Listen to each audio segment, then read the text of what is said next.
राम राम।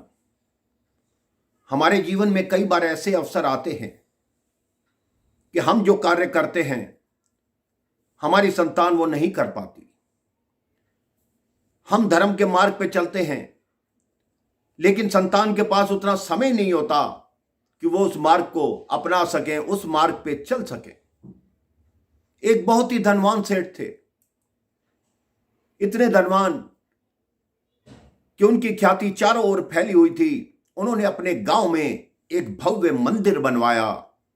उस मंदिर पर एक शिलालेख अंकित किया गया कि इस मंदिर के गुंबद पर दिवाली के दिन दोपहर को 12 बजे 25,000 सोने की मोहरें रखी गई। अब समय बीता, शिलालेख लिखने वाला भी चला गया, सेठ जी भी चले गए, परिवार पर विपत्ति आई और उनका परिवार निर्धन होता चला गया। निर्धनता इस तरह आ गई कि खाने के भी लाले पड़ गए। जो कई मकान थे बिक गए, केवल एक मकान रहा जिसमें उनकी संतानें रहती थी। तब उन्होंने आपस में एक दिन निर्णय किया कि हमारे पिताजी मंदिर के गुंबद में 25,000 सोने की मुद्राएं रख गए, सोने की मोहर रख गए। अगर हम वो मोहरें निकाल लें तो हमारा जीवन बहुत ही अच्छा हो जाएगा। दूसरे भाई ने कहा जग असाई होगी, लोग कहेंगे कि पिताजी ने मंदिर बनाया और संतान उस मंदिर को तोड़ने आ गई।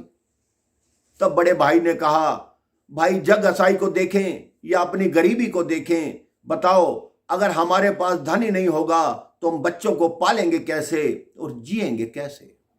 मन को पक्का करके उन्होंने मंदिर के शिखर को तोड़ने का निर्णय किया और सारे मंदिर के शिखर को तोड़ने लगे। एक एक ईंट अलग कर दी लेकिन उसमें से एक भी मोहर नहीं निकली। धीरे धीरे करके उन्होंने सोचा हो सकता है शिखर में ना हो, इस दीवार में हो, इस दीवार में हो, फर्श में हो, कहीं मोहरें दबी हो। उन्होंने पूरा मंदिर तोड़ डाला लेकिन उनको कुछ नहीं मिला। वो मंदिर तोड़कर अपने सर पे हाथ रखकर बैठे थे। इतनी देर में ही वहां एक पुण्य आत्मा, एक महात्मा पधारे। उन्होंने कहा आप लोगों ने ये क्या किया? उन्होंने कहा हमारे पिता ने शिलालेख लिखवाया था कि इस मंदिर के शिखर में दिवाली वाले दिन दोपहर को 12 बजे 25,000 सोने की मोहरें रखी गई। तो वो संत बोले ये मेरे सामने की बात है, तुम्हारे पिता ने इसमें मोहरें रखी थी। तो पुत्रों ने कहा कि हमें मिली क्यों नहीं? तो संत ने कहा कि वो मंदिर दोबारा बनाओ, वो मोहरें तुम्हें मिलेंगी। तो उनके बच्चों ने कहा हमारे पास धन कहां, हम मंदिर कैसे बना सकते हैं? तो संत ने कहा ठीक है, कुछ चंदा मैं एकत्रित करता हूं, कुछ गांव वाले एकत्रित करें, वैसा ही मंदिर दोबारा बनाओ। चंदा इकट्ठा किया गया, मंदिर फिर बनना शुरू हो गया, मंदिर बन गया। तब फिर पुत्रों ने कहा उस महात्मा से कि हे महाराज अब तो बताओ कि वो मोहरें कहां है? उस संत ने कहा दिवाली वाले दिन दोपहर को 12 बजे मिलेंगी, उससे पहले नहीं मिल सकती।